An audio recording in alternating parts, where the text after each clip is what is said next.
Hello, how's everybody doing? Welcome to Sick Folks of Cinema. What's up, guys? What's up? What's up? How's everybody's week? Awesome and terrifying. It's been very terrifying, but This week was a horror film. Yeah, that's for sure. This week feels like the prequel to a horror film. Like this is just the beginning. This is how it all started. Feels like a really boring horror film where you just you should feel tense about this thing, but it's just like a state, and it's just like a color. It's like a really terrifying gender reveal party. Yeah. The next title of a good horror film is going to be 264 to 214. I like it. Call it now. Call it now. I'm getting that. That's my next tattoo. It's just going to be 264 to 214. I was phone banking, and that feels like being the main character in a horror movie. I was doming him too, like, yeah, beg me, and I'll put you on the do not call list if you beg me, I would do it. Oh man. It sounds like a horror movie. You don't beg me, I'm coming over. No, please stop, please. You can hear the preview. It's just a phone ringing to build tension, Don't answer them. If you don't answer them, they'll just keep calling. Oh, that'd be funny. All right, so sick fucks. What did we watch this week? Oh, interesting. I watched, what was it? Yesterday, I watched the Train to Busan 2 called Train to Busan Peninsula. Zombie flick. It was actually pretty good. It's actually not bad. Not as good as the first one, but it was actually pretty good. Are we talking about the main movie, or are we talking about what we watched? Can't talk about either. I mean, I can mention a couple movies. I've been trying to find more movies that I thought were good. So I watched Housewife and I watched Last Shift, and not for me. Housewife was like closer. It's like about a cult, and it's kind of creepy that way. It's about dreams and shit. So. Last Shift was just about like ghosts being creepy, which is fine if you like a good scary ghost, scary looking corpse person jumping out at you. A classic beauty. yeah, I finally watched Cabin in the Woods. The original or the remake? I guess it was 2012. Oh, the remake. Which one was I supposed to watch? I don't know. The original Eli Roth one, I believe, is in, 90? You know what? I don't even want to misquote myself. We'll review that one someday because there's a lot to talk about with that. I felt like I watched the Starship Troopers of horror. Oh, boo. I love that movie. It's one of my favorites. It is. It's entertaining. I love it. But you got to classify it right. It's a horror comedy or like a parody, Yeah. It's one of those. 2002 was when the original came out. The remake came out. We're on a 10-year cycle for remakes at this point. That's just terrible. Buckle up. They come with fashion seasons. Like, oh, the bell bottoms are back. We're about to see another third way kind. We got 2 more. We got 2 years, and then we got a new cabin. 2016 was the new Cabin Fever, the remake. Stina, what'd you watch? Anything good? I watched the movie that we're talking about this week, Under the Skin. Good segue. Finally, someone did it. That's it. That's Under exactly the what I Skin, watched. Yeah. So I'll just apologize in advance to everyone. No, right. This was like an art house mindfuck movie, right? It was. Like, if I had to, like, just right off the bat, if I have to give it a rating, I would give it 3 stars. 3 out of 5. Because I know, here's the thing about this movie. This movie is going to hit me harder and probably better the second time that I watch it. And it's only going to get better the more that I watch. That's what type of movie this is. Like, the first go around, you're just literally sitting there like, what the fuck am I watching? Like, what's happening? Like, you're just trying to piece together pieces throughout the entire movie. Like, that's it. But I mean, it was artsy. It wasn't bad. That's why, 3 stars. Yeah, I think it depends on who you are as a movie watcher, because I felt that way the first time I watched it. And that's what I enjoyed about it, was like the what the fuck, where are we going, what's happening? And then The second time, not so much. Heather?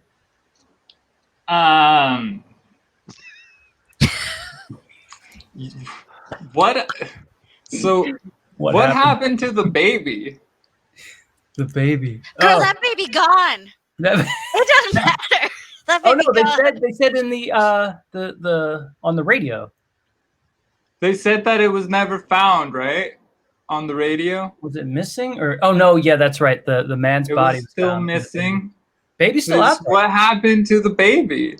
Well, there's two things that for sure have the highest percentage: swallowed by the ocean, or animals ate it. Mm-hmm. Yeah. Is that your takeaway, Heather? You worried about the kid? I give it 3 out of 5, and about 3 out of 5 for fucks too, because that is a little bit haunting. That part of it I saw the first time I watched it. It got a little bit slow after that, I watched it a second time to see if it picked back. It's a little bit crazier at the end, but besides that, just that part with that baby, like, fucks with me like the most, and it really puts you off center. And then you watch this, what I think is the least cheesy portrayal of a man being deflated in front of my face that I might have ever seen, you know? And like it just gets like it just gets out of pocket, you know what I mean? And like but it's like you're already just like, the fuck happened with this baby, and then it never fucking it never gives you anything. It just makes things weirder from there, and it's fucking. I'm with you. You know what? Go ahead. Oh, go ahead, Keith. I was just going to say that for all of the weirdness and otherworldly aspects, it's all of the sort of the human crimes in this movie that are the most disturbing. You know, it's like the baby being abandoned, and you know, I don't want to spoil anything, but the ending, it's the humanism of that's the horrifying part. So go ahead, Stina. I was actually about to say, like, this movie gave me big, when I say big, I mean big, y'all. Big Stanley Kubrick vibes. Yeah. And that's what made it scary for me. Like, the same way that The Shining was scary to me when I first saw it, that's the way this was scary. It was that, I'm not saying like the level of scary is anywhere near. Stefan's got other opinions. Go ahead. Oh no, I wanted to let everybody else go before I pop the balloon. Pop. Before I popped it. But it was that like same like. The two best things about this movie, in my opinion, were the cinematography and the score. Those two things alone, that's what was scary about everything that happened in this movie. Yeah, I enjoyed the experience of this movie. I enjoyed the cinematography. I enjoyed the score. Honestly, it makes me want to go to Scotland. Like, this movie should be on the Travel Channel. It's fucked up.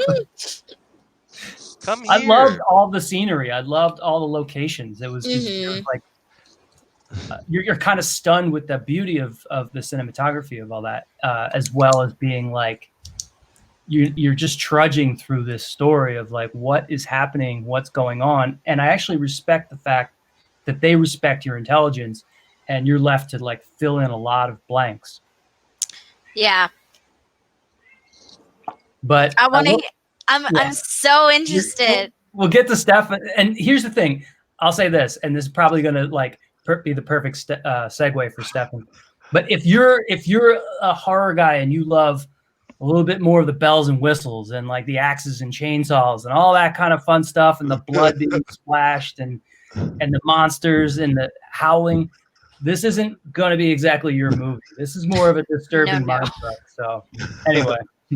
And ladies and gentlemen, well, no, I mean, one of my, you know, I'm a huge Alfred Hitchcock fan. You know, I like stuff that can, you know, you don't have to show everything on screen. It can be psychological. It can be sort of kind of vague. You know, like one of my least favorite movies to come out in the past 10 years. And some people probably, once I name it, will love it. But for me, it kind of felt like that. And everybody here might love it, and that's fine. You know, but it's Rob Zombie's what is it called? Salem something. You know what? Let me look it up. I kind of agree about Rob Zombie. I don't like his style because I don't feel like I feel like it is like torture porn to an extent. It's ham-fisted a lot. You know, he gets authenticity, but it's still ham-fisted with all of the. It is torture porn. The Lords of Salem. Now, if you haven't seen it, I'm not gonna just poop on it, but I will say, and I'm a big Ken Foree fan. He's the amazing, beautiful black dude from the original Dawn of the Dead from 1979, I believe. And the cinematography in it, you can tell he's a huge fan of Stanley Kubrick.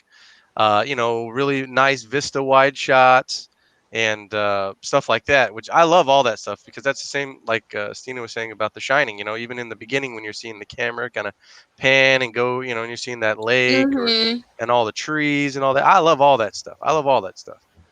Whether or not the story matches the caliber of the cinematography, that's a whole nother story. You know, but I also recognize that writing dialogue, because I've tried it and I've done it, is extremely hard when writing a movie because, you know, getting out of your head and understanding that not everybody talks like you is something that's very hard for people to do. That's hard to do. It's just hard to do. With that said, you know, I love the you know, the shots where she's walking backwards, taking off the clothes, and they're slowly sinking into the black stuff, you know, into the void, if you will. I thought that stuff was really cool. I'm going to talk about the stuff I liked first. You know, I liked when she found out, you know, that her alien vag didn't go nowhere, didn't do nothing. Should we be putting up spoiler alerts here? I think we can move into spoiler territory. Yeah. Spoiler warning. No vag. Well, I think. Well, see, I interpreted that scene differently because I was like, "What is happening here? Why is she so concerned?" And then when you see the end, so this is major spoilers, but when you see the end and you see how when you see how easily the skin tears, like I could only imagine what she was like, whoa, hold on, is it all good? I can't be doing this. This is bad. Yeah. Like I immediately thought of that scene of like, oh shit, that's why she stopped, was the skin tearing.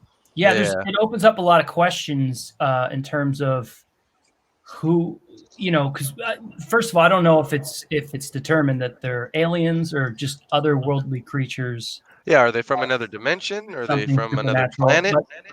But does from New Jersey? He's from Jersey? Yeah. From Jersey? But does she even know who she is, like beyond that she's not human? Is she sort of a pawn or some sort of is she a construct? Is she a construct that helps to feed the collective? Yeah, because she's obviously she's this honeypot for capturing people for whatever purposes, demonic purposes. Does she know her role in all that? And maybe she's never really seen not just her vajay, but just who she is as a person. And that's why she was so mesmerized by the mirror. And when she finally sees the face of her human skin off, you know, at the end, and is like, whoa, what? She's the one being mindfucked, not just the rest of us. No, yeah, and that was one little cool effect I liked when the face was kind of turned around and it was still looking at her. I was like, oh, okay, there you go. I like that. There's there's a lot of redeeming qualities that are in the film. I remember you warned me right away too. You know, the pace is a little slow. You know, it's a slow burn in some senses. And I you know, there's a lot of films that I like that are, you know, kind of slow. But you know, I wonder it, and I should have looked it up, and I didn't, and I should have. Was how many movies the guy made before he made this one? Because this I looked that up too. Okay, because this could quite possibly be his first film, a big film anyway, at least as far as his. And I could be wrong. Maybe it's his. And it's based on a short story, I believe. That part I'm not sure about, but when I looked up this dude's IMDb. Let's see, I have the IMDb. Jonathan Glazer. Mm-hmm. Yeah. Jonathan Glazer. He's done a lot of shorts. This was like his first big independent film. Oh, his Like okay. aside from Feature like length. Pearl Jam, I think it's Pearl Jam videos and a lot of like shorts. This is like the first thing he's done. So, I mean, Well, for his that's first outing, it's not a bad flick. yeah. You know what I mean? For his first So- outing, it's not a bad flick. I have a report. So it's a sci-fi novel that it's based on, and technically they are supposed to be in the novel. They're extraterrestrials, Oh, okay. and they're sent to Earth by a rich corporation. I can see why he left that out. Yeah. That's I intriguing. can tell you that that would have took out some of the indie vague surprise. Most definitely. I think Heather would have loved that. I don't know. I mean, I definitely don't like over over contextualizing things, because there's something great about what's not said and about like understanding what information to give an audience and what not to. But there's a lot of interesting tone stuff going on, and I think that if there was like if there was like just things that were branded around so that you could see that there's like a company that owns some of the shit that they're using, that would have created like a new layer that's still creating more questions than answers, but would have also been interesting to see maybe happen. So there's things like that, like that would have been cool to watch. But I don't think anything that like gives it away too much what they are would have been helpful. I think that it Mhm. definitely capitalized on the mystery, and that's the whole point. Is like it creates this fucking gnawing, just what the fuck kind of question in you early on, and then it just doesn't ever really answer it, you know. And even when it does answer it, it's already piled on so much more what the fuck by then, that like the fact that she's an alien isn't even the biggest shocker of that scene. You know what I mean? It's like at that point, I'm just like confused how this guy is so prepared to light people on fire. You know what I mean? Like, I think that that's what he does with everyone. He's just like, oh, step 2 now because this is going weird. And he's like, goes and gets the fire he just has ready. The way he ran, he wasn't running. You find out he wasn't running away. He was like, oh, let me go get my gasoline. Like that was the run, the gasoline run, you know, that he was making. Yeah. Like, I gotta stop this horrible, horrible creature. Yeah, not again. Yeah. Like, well, no, it was a not again thing. Like he has a procedure for this, but this is the first time it's been an alien. But he's just like using what he knows with his other victims, probably. He's like, and again. Oh God, I'm almost out of gasoline. I got to go to the store now. Let's not forget, you know, he tried to, you know, aggressively, potentially rape her, or pretty much rape her when she was asleep in that little safety bungalow. You know, out in the mountains or was it just me? But like when those two first interacted, I was like, this dude is way too chatty. Like weird. Yeah, I was like, this is ugh. And like he's lucky this girl's a fucking alien and she has no idea how this works and how social interactions work, because that was like 2 big red flags. I would say points to casting and to directing for that scene when she first interacted with him. That gave me Stranger Danger vibes like none other. And that was, I don't think that's an accident. And I mean, I'll give the actor some credit, but I think that was well orchestrated to have that sort of scene feel that way. Yeah. So what my rating stuff is kind of, I wouldn't say it's too crazy, but like cinematography, I'd give it like a 4. Plot wise, for me, it's between, it's like almost a 3. Story, definitely a 3. I think my only issue was the pacing, but I get, you know, it's artsy, so they're trying to really, you know, take their time. I did agree with Stina. The soundtrack I thought was really dope. I thought that was really cool. I really liked the locations, like where the thing was shot, and all the wide shots. I mean, that stuff was really cool. Acting was definitely good. I think the only thing for me, ending wise, I get what they did, but I didn't really like how it just ended everything. I wanted a little bit more. It didn't have to be a happy ending. I just wanted a little bit more. Like either the guy finding the body, the ashes. I don't care. Just, you know, something. Or even if they went into the guy's truck for you to see that he actually is a serial rapist, murderer type dude, and he's got fucking trophies in his fucking truck as he's driving away. You can see as he took like a trophy off of the chick that he burned or something. Just wanted just a little bit more for me Mhm. anyway. So for me, I guess I'd say a 2. I don't hate it, I don't love it, but being it's his first film, I mean, there's a lot of really cool stuff in there. I think my favorite Mhm.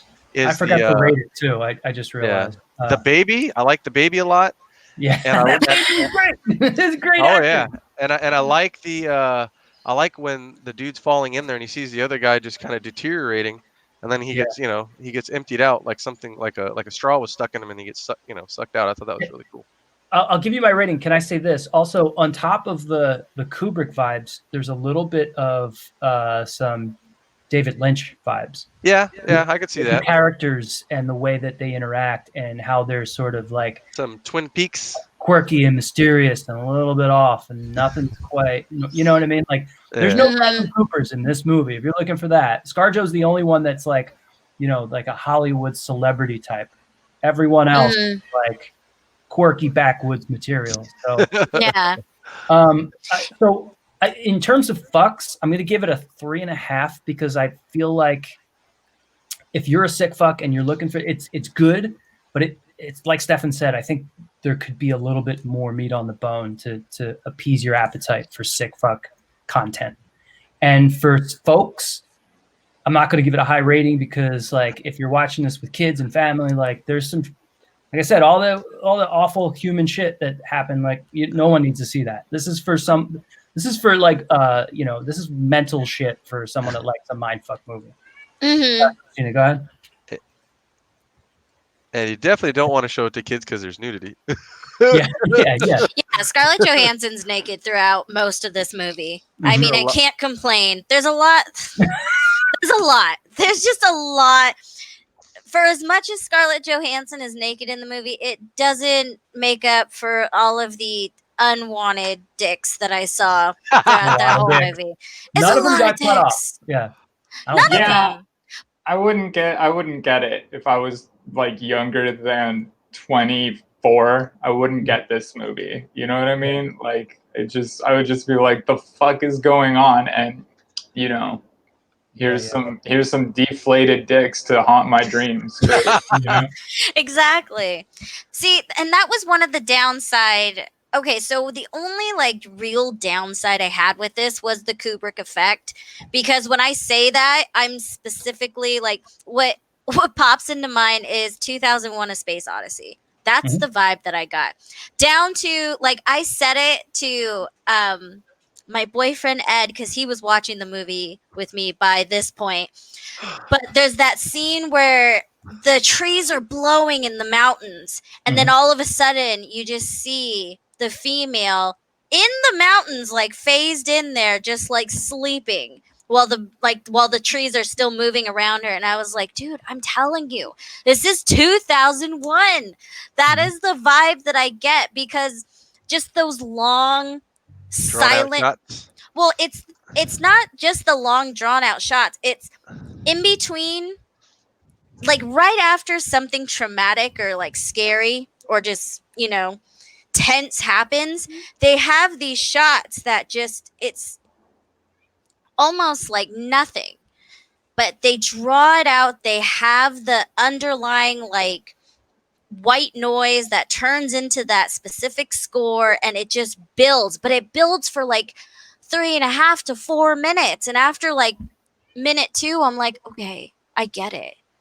I know you want me to feel, but I'm feeling too much. I really am. Like, you're just overkill at this point. Like, just that extra long pause. Like, it didn't have to be that long. Yeah. It's okay. And the score. Okay. This is not the film to watch with a migraine.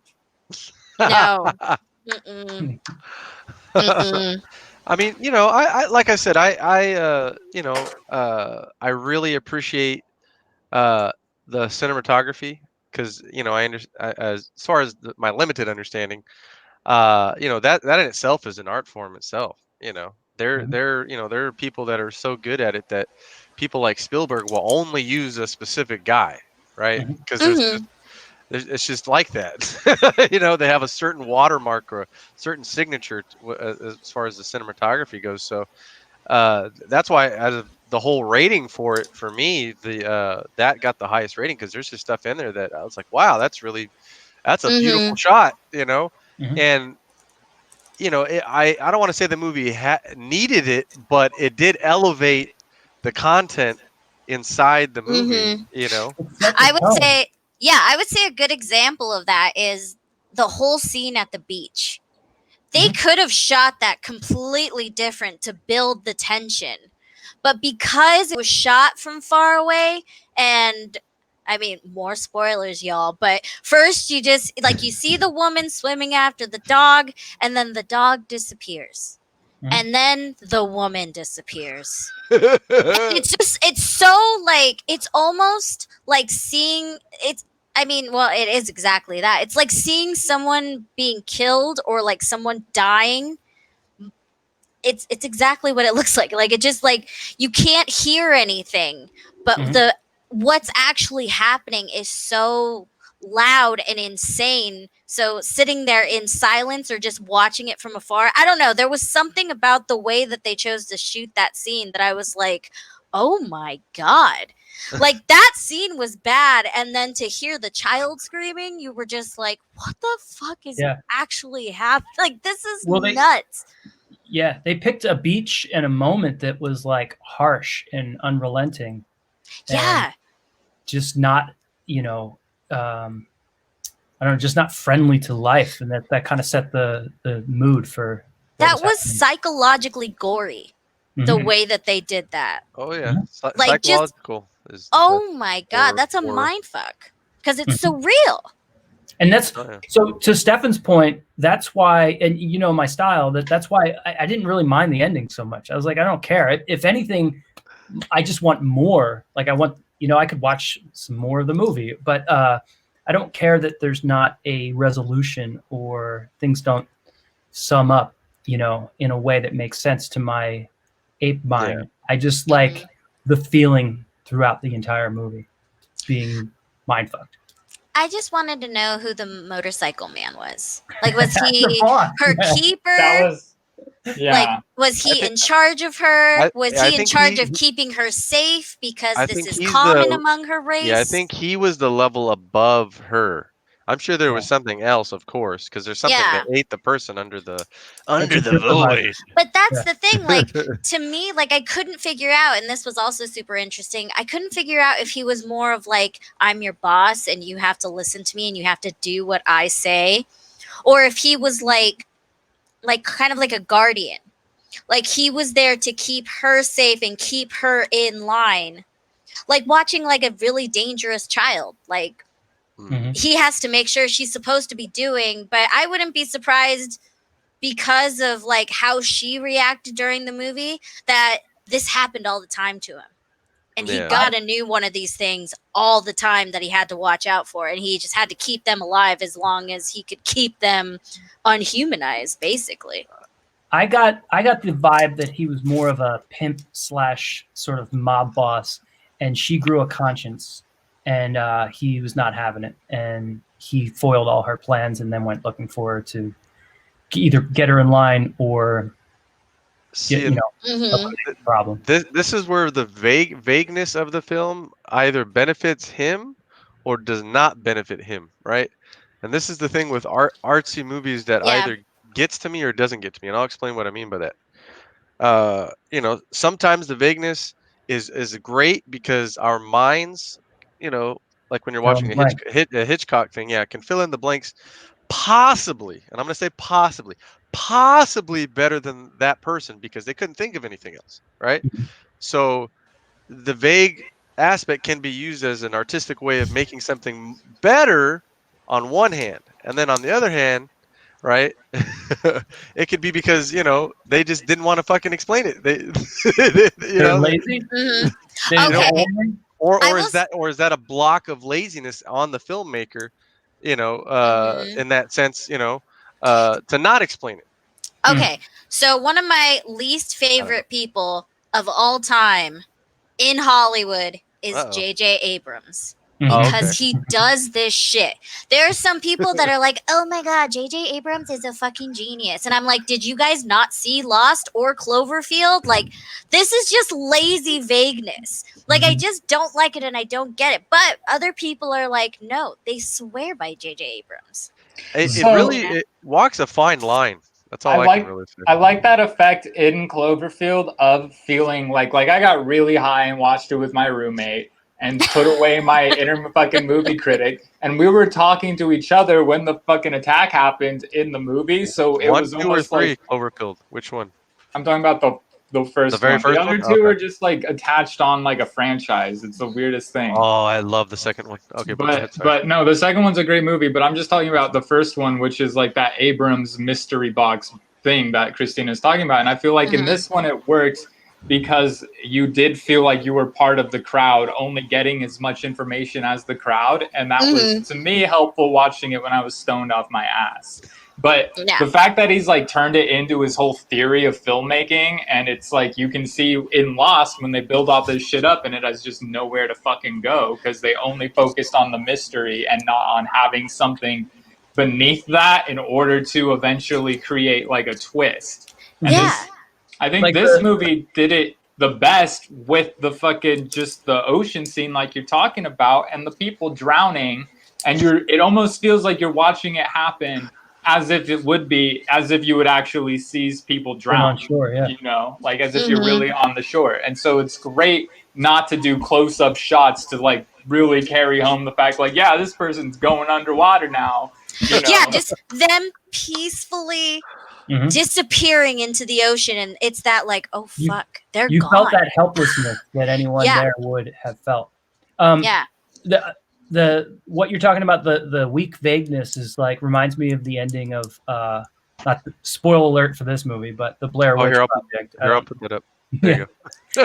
You remember the Blair Witch Project? Oh yeah, with the boogers, all the and boogers. the ending, and you're like, wait, still what?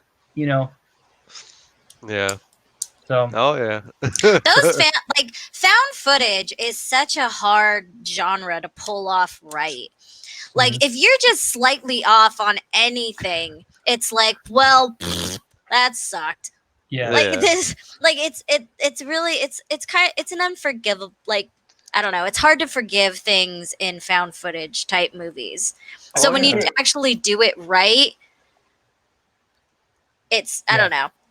I think it works better as a mockumentary just because of like the fact that then I don't know, documentaries can often be really entertaining to watch. So like it gives you more of an ability to do proper storytelling. Whereas when it's like a fucking found footage movie, you're just like, why are they still holding onto a camera for this? You know what I mean? It's almost like it's twice the storytelling though, because you have to have the original story, and then you're retelling that story through the foot. You know what I mean? And you have to get both of them right. And if there's a flaw with either one, then it's like, what the fuck?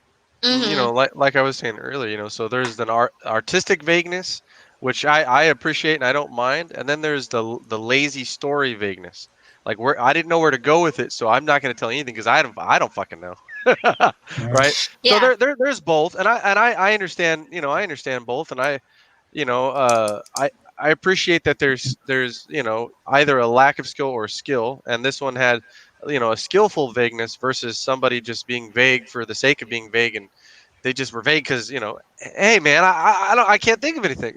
I'd have to give them the benefit of the doubt that any vagueness was intentional because this is based on a novel, and they basically said if I include that, it'll be too much. Might expose too much of the story. I think there's only maybe two scenes where I was like I said, the ending, and then the part in the beginning kind of threw me off just a little bit. I understood it to a point. I just found it very like interesting. Okay, he's riding on the motorcycle. He's, you know, going as fast as shit. Parks the bike. It's dark. Walks down. Okay, comes up with the body. I don't know how the fuck he got the body. Did he call a hooker and meet her down there? I have like 10 different scenarios. Well, you remember at the end he had a posse looking for her.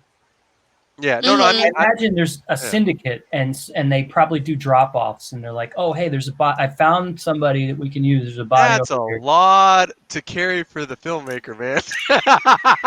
My Yeah. guess, I mean, I haven't read the novel. My guess would Oh, be yeah, that for sure. that might be the scenario, and he's like, "We Yeah. don't need to explain all that," you know.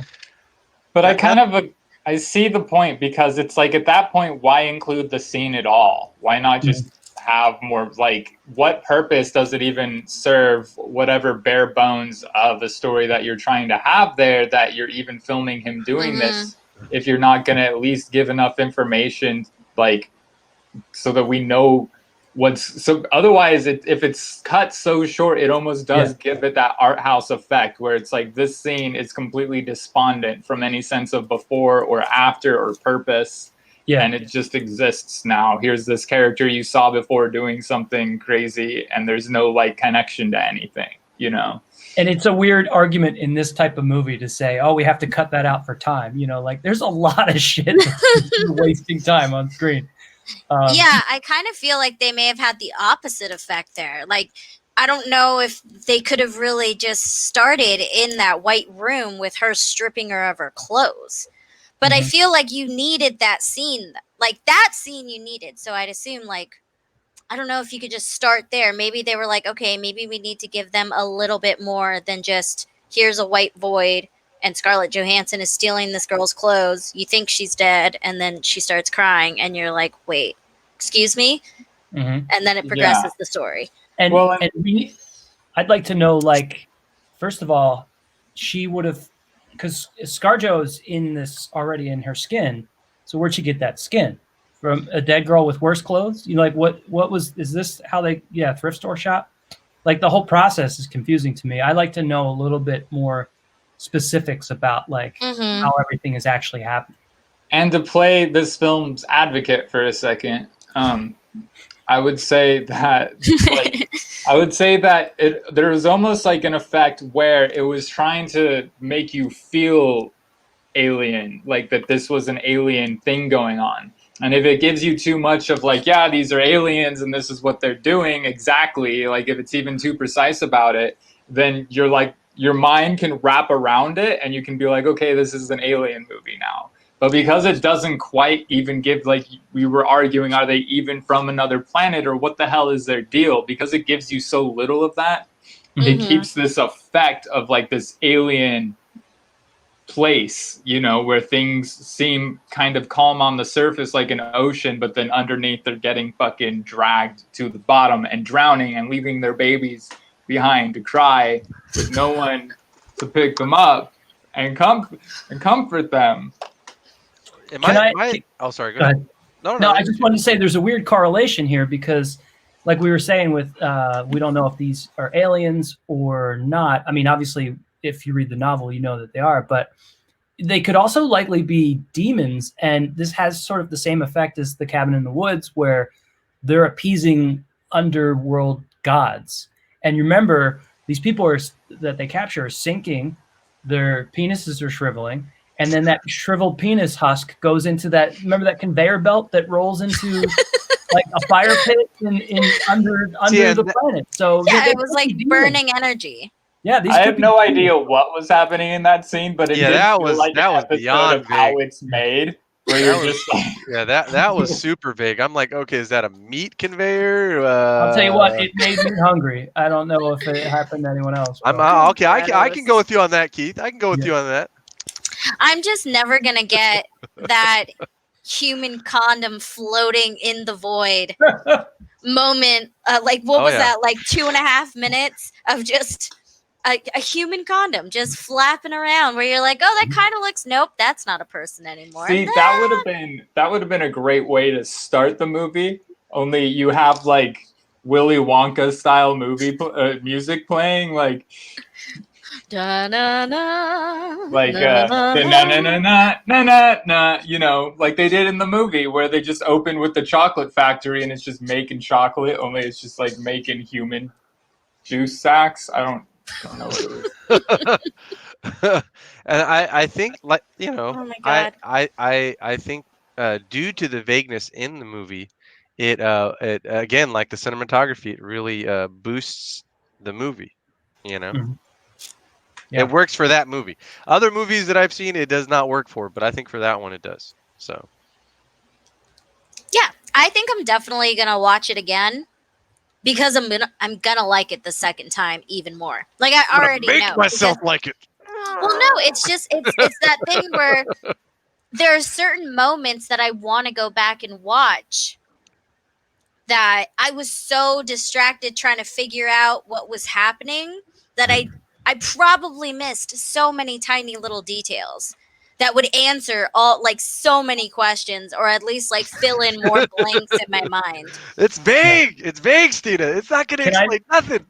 Can I make a recommendation to the audience? If it's legal in your state and you're intrigued by this movie, but you're worried it's going to be slow and you're a stoner, do it.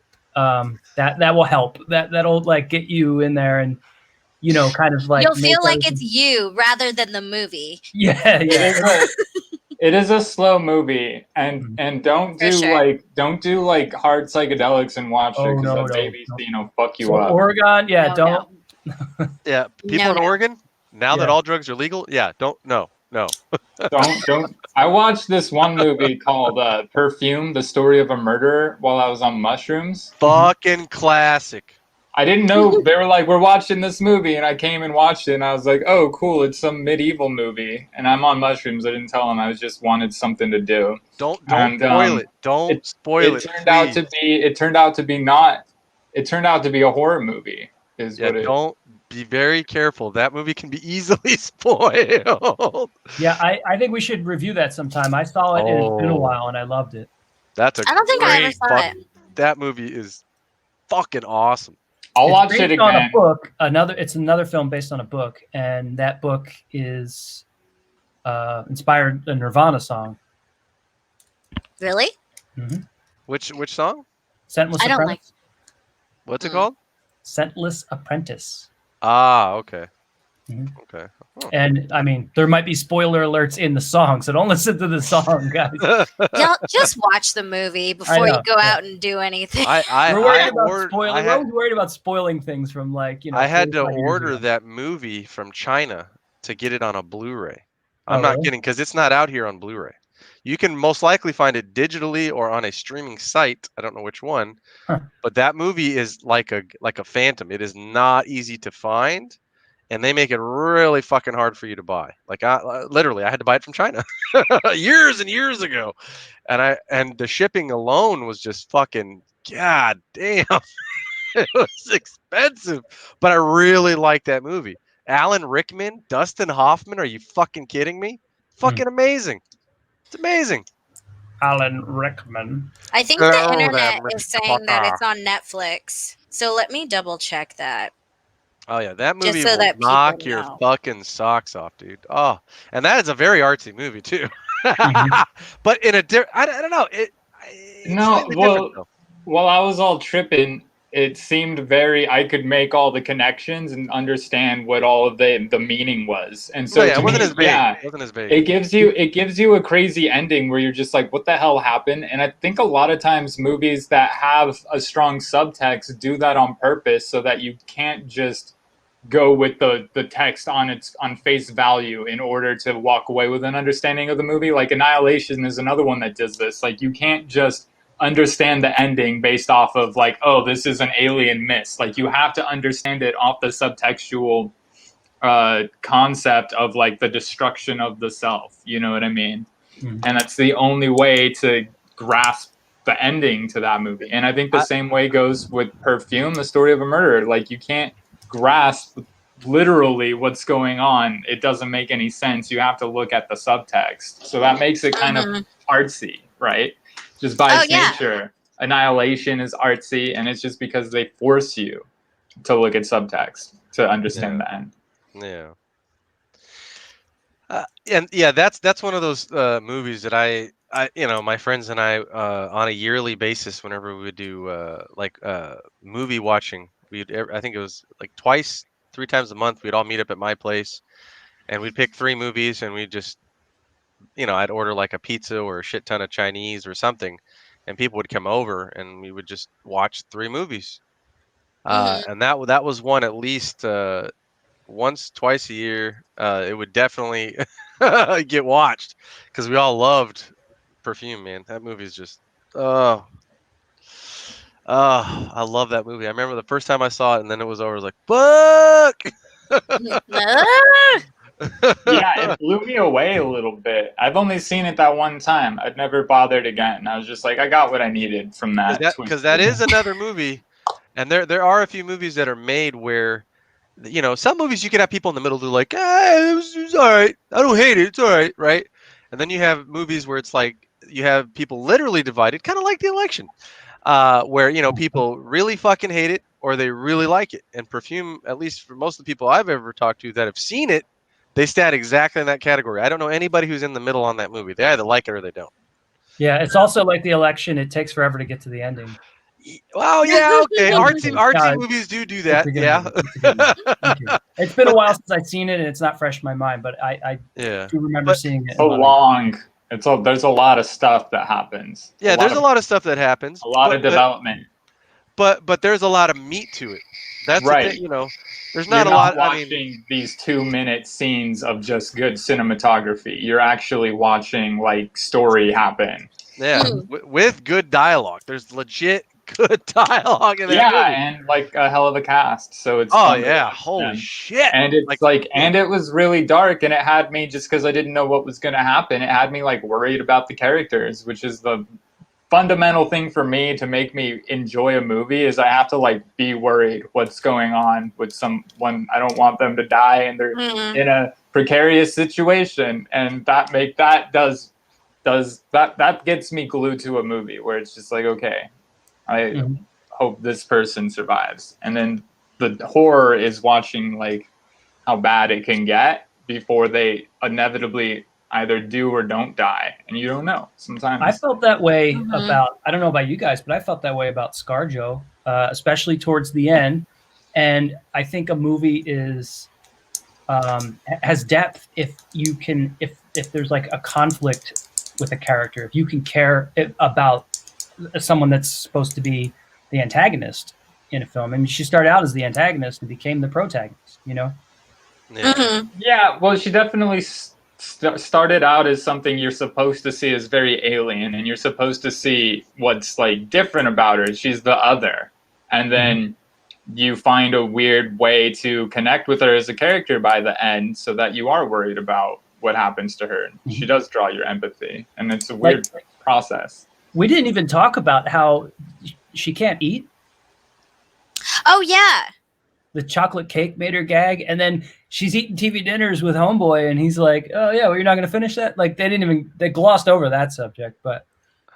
Well, I just assumed that she couldn't eat because she was connected to whatever that void was. Yeah, it's all poisonous to her. I don't know. Maybe not poisonous. It's just, that's not what her system eats, She just wants the raw juices. Or maybe it's maybe they're. Oh, she wants whatever's in the shriveled penis, like that's what she eats is the. No, I like the concept, by the way, better of something that's like an underworld demon than an alien. Just being like a science nerd, like the whole alien trope of them eating us and all that kind of stuff is just like, it's a little much. It's been done too. Plus, it's not plausible. I mean, if you're an alien and you live millions of light years away, and you're like, hey, let's go travel like something that's super expensive and possibly not even possible to do, just to get a meal, just to eat, like get free beef jerky. Unless you have interdimensional travel abilities, like then it's really not that big of a deal. Maybe they just have a better economic system and they invest in travel. And if we like actually invested in some of our social programs, infrastructure people, our minds would be blown what we could accomplish. I think that's an aspect that I kind of was leaning towards before the alien thing was. I was hoping they were like interdimensional beings of some sort, not quite a demon, not quite an alien, but something in the middle. Something like that. I don't like Lovecraft stories, like the real ones, but I love Lovecraftian, the genre. You know what I mean? And everything based off of all of the terrible books that he wrote. Like all of that Blasphemer! shit is great. You know what I mean? That's And I fine, love it guy. Captain because Beverly. it does like do that weird combination of like, well, they're old gods, but they're from space, or there's almost like something spiritual in its nature coming from space, right? And this is sort of like and almost, even like, not to spoil it if you guys haven't seen Cabin in the Woods, but I mean the end is Lovecraftian. Like that's very right, Lovecraft. the old ones is a Spoiler Lovecraftian alert. thing. Yeah. My favorite part of Cabin in the Woods is when he got eaten by his own merman. Of course. That was the best. I see. It's like a really entertaining movie. Like I think it's a great movie if you're a horror fan. I thought you didn't see that one, Keith. I saw the 2012 one with Bradley Whitman. Yeah, wait, because you were talking about Cabin Fever, weren't you? Cabin Fever is a movie they remade a bunch of times. Cabin in the Woods is the parody. Cabin Fever is just a straight horror movie. Cabin in the Woods is what I saw. Yeah, Cabin in the Woods is the comedy. That's the one with Chris Hemsworth. Yeah. The problem with Cabin in the Woods is if you like the horror tropes, that if you like what they're setting it up as a trope. So if you like Cabin in the Woods for what you like, then you're basically admitting that it's all tropey bullshit. You know what I'm saying? Like it's selling its own tropey bullshit. Exactly. I don't know. It's fucking like great. The inception but of the fact that they set up at the beginning that the dumb blonde was pre-med, the jock was a fucking like, well, I think he was what was his major? It was like he was like a sociology major, or like it was scholar, something. Yeah. The fact that they set it up, because you always ask that. Like that's the big thing with campy horror movies. It's like, how does anybody get into these situations? Like, don't go in the basement. Like, why are you in the middle of the woods trying to fuck in the middle of the woods in the middle of the fucking night? And they give kind of like that weird, like, okay, maybe there is something behind it, and they spin it a little bit, and it's fun. It's such a cool concept to me. I love it. Yeah. Don't go to a hookup cabin with an odd number of people unless you plan on all doing it together. Like, yeah, duh.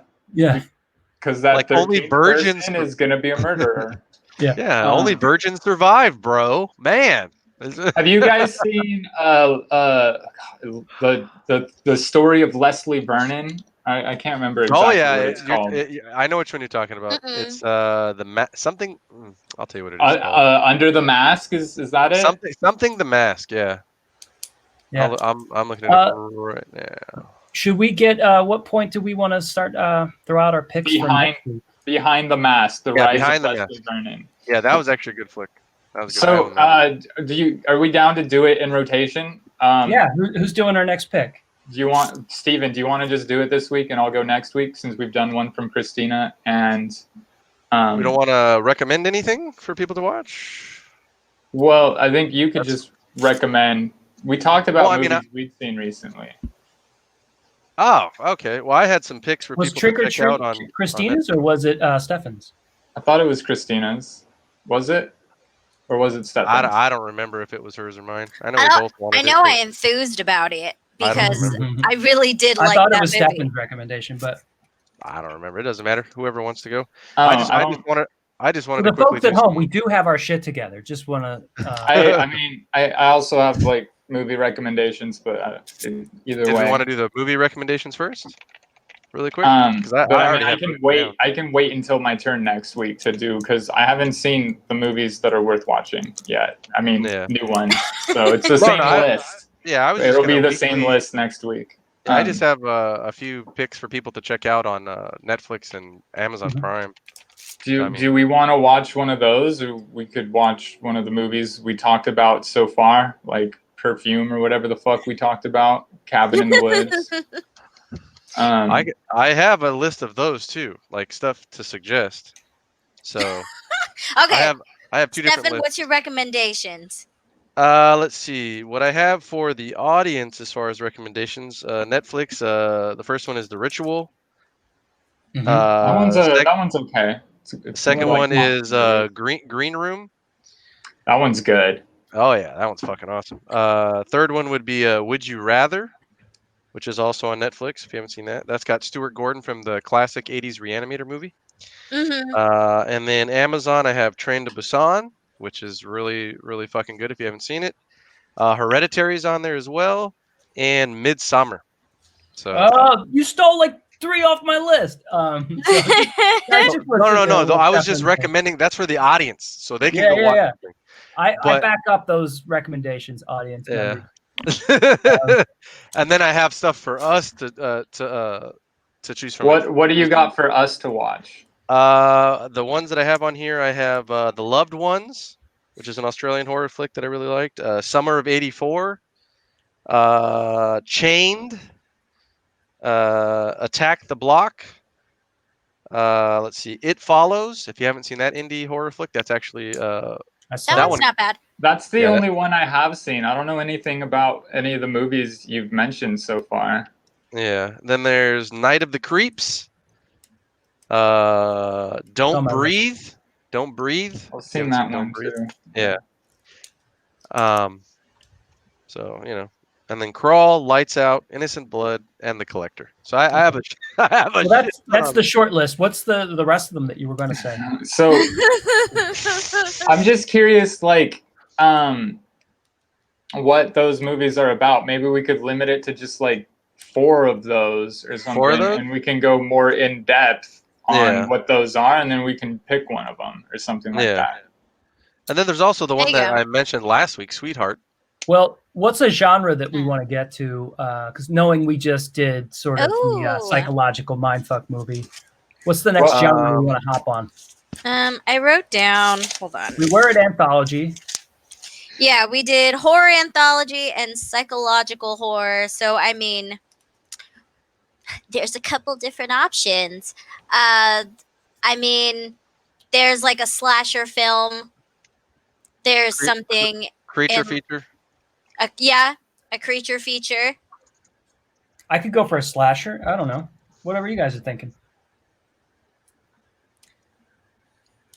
I don't remember what the movies you suggested were. But can yeah, throw I them in the mean, private chat. I can throw some in the private chat. I You know could what? go. I wrote them down. I'll list them off again for you. They are. No, I'm just kidding. There's a lot. I'll pick 4. What is the Loved Ones about? Loved Ones. It's about this guy who's in high school. He has his girlfriend. He doesn't realize there's a lady in the school that is obsessed with him and wants to take him to prom, but she's too scared to ask. And unfortunately, she's a big princess to the dad. The dad doesn't like to see her happy. So, in order to make her happy, he kidnaps the boy to make sure he goes with her to the prom. It seems interesting. Oh wow. But it's a film again that's not for everybody because it's pretty fucking intense. But it's neither here or there. I don't know. I'm very broad as far as most of this stuff. I'm not saying you guys are or aren't. But if you like blood, it's got blood. If you like suspense, it's got some of that. You like traditional horror, it's got some of that. It's an Australian Aussie horror film, so a lot of people still haven't seen it, which is sad. Let's see. I'm gonna see what the internet calls this genre of movie while you throw up the next one. I think Loved Ones is a good option. Summer of '84. It sounds a little like Stephen King-ish. I might have seen Chained, but if is that the one where like a serial killer keeps one of their victims as like a pet? Yeah. Yeah. Okay, I've seen it. Yeah, that one's. It has Vincent D'Onofrio, and it's that smile was a little bit. That was a lot. We smiled too much. Vincent D'Onofrio from The Cell. Did you guys see The Cell? Oh yeah, the first one. Yeah. Yeah. Yeah. That director. That's old hat. That director is a really good director. He's a very good director. I forget his name, but he Tarzan, I believe that's how you say his name.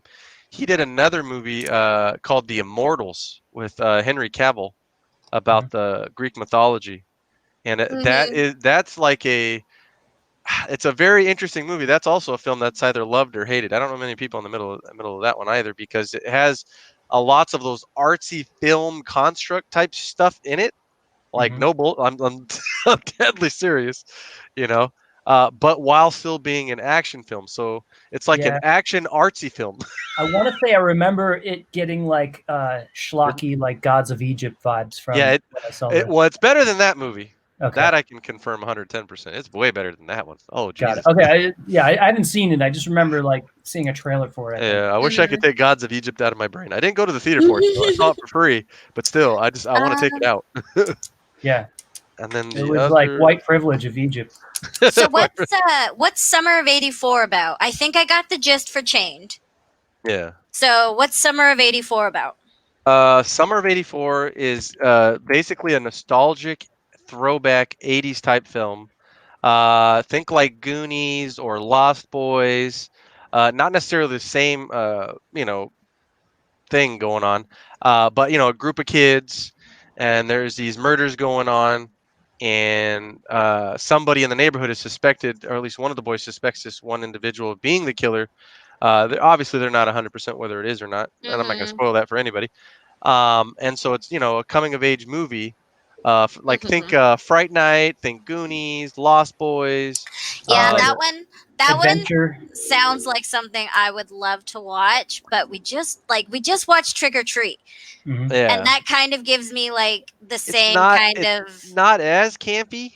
Even though I love Trick Mhm. or Treat, I'm not saying that in a bad way. It's Which more this is more '80s nostalgia, kind of coming of age kids kind of hanging out. If you Mhm. like if you like think Stranger Things, but with instead of the elements of that, think Stranger or like '80s kids hanging out, and there's a serial killer. Yeah, yeah. I uh, get the gist. I just feel like it's too close to like that, like I Trick or think Treat we type vibe. Like I'd like to watch something that's like we've got psychological horror, we've got the like campy anthology. Let's watch something that is maybe it'll gross us out a little bit. I was Yeah, gonna I say, feel. yeah, something a little Let's gory. not jump right to like the goriest thing we could think of, but like something that's gonna make me go, ooh, I don't I like think we're this. ready for something down the street of like a Rob Zombie. You guys should watch The Void, but I'm gonna suggest it next week anyways if Okay. Yeah, Steven doesn't. I But own that on Blu-ray. I had to get it in the UK. I mean, I'm gonna be recommending it. I think next week, Was not cheap to get. Yeah. Okay, cool. All so we can right. we can pick it then. I don't know. I'm shifting toward the first one you mentioned, The the loved ones. loved ones, just because it sounds like, I don't know, it kind of sounds like Prisoners or something. Like there's gonna be like a really intense sort of. Mhm. It's simple plot. It's a simple plot horror film. But again, it's a type of horror film that sits in a space that you either like it or you don't. That's another one. There's no middle Mm-hmm. ground, Yeah. right? Because I was at a horror con and I love Bruce Campbell. I really do. I love Bruce Campbell to death. Mm-hmm. But me and him definitely disagree as far as some of the modern horror that has a lot of gore. So I don't I like it all. I like a The other buffet. the That's other why one Bruce Campbell is my God and Savior. the other ones I liked the other ones I haven't seen are Night of the Creeps or Tragedy Girls. I don't think I've seen either of All those. right. So then let's make it Loved Ones, Tragedy Girls, or Night of the Creeps, and then you guys can choose. Um. I'll let you guys Uh. pick. And knowing we're going to be doing this podcast until we die, and then maybe after because we're such horror fans, we're going to get to all these movies. So Yeah. Yeah. Okay. Then we can make it between the Loved Ones and Night of the Creeps. What's Night of the Creeps about? Really quick. Night of the Creeps is basically a film about this guy. He's a teenager. Obviously coming of age. These alien slugs come to Earth, and if they get in you, they turn you into a zombie. So it's like Oh yeah, a, yeah. Mm-hmm. it, I might it- you have know, seen that it's actually, a but it was good. I mean, yeah, it it's was a fun okay. '80s throwback kind of Yeah. Well, it's not even really a throwback. It was filmed in the 80s. What am I saying? It doesn't imitate itself. But you know, it's. I'm trying to remember the name of the director. It doesn't hit me exactly, but he also did Monster Squad. So if you like Yeah. Monster Squad, the comedy, that vibe, think That's Alien that's a Slug. little trick or treatish, isn't it? It's a little. Yeah. Not. I think I'm gonna I throw don't. my I don't my think vote so. at the loved ones. I'll Even vote for though Muffin. even though I'm a camp queen, I mean, Yeah. I'm still like I said, like I kind of want to be grossed out a little bit. Yeah. We'll watch an intense alien movie. I'll pick one for us to watch too, or Lovecraftian movie next week. So, but yeah, I'm down with something grounded like Loved Ones, just All right. human insanity Cool. for a little bit. I love Then it. Yeah. we will do the loved ones. I love that way of looking at it, Heather. That it's grounded. It's a grounded horror movie. It's not like Yeah. that other shit we do. Well, because The Void is over the top. Like, Yeah.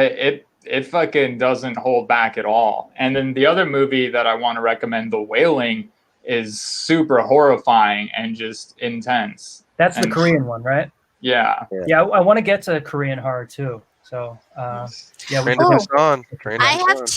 2 that I'm throwing on my wish list. So I haven't seen a lot of like new horror movies, but 2 that I've seen that I've wanted to watch. One is The Mandela Effect. I've heard mixed bag things about it, and I'm like, I mean, I think The Mandela Effect is fascinating in itself, so I want to see what the movie is like. The other one, it's on Netflix. It's called Eli.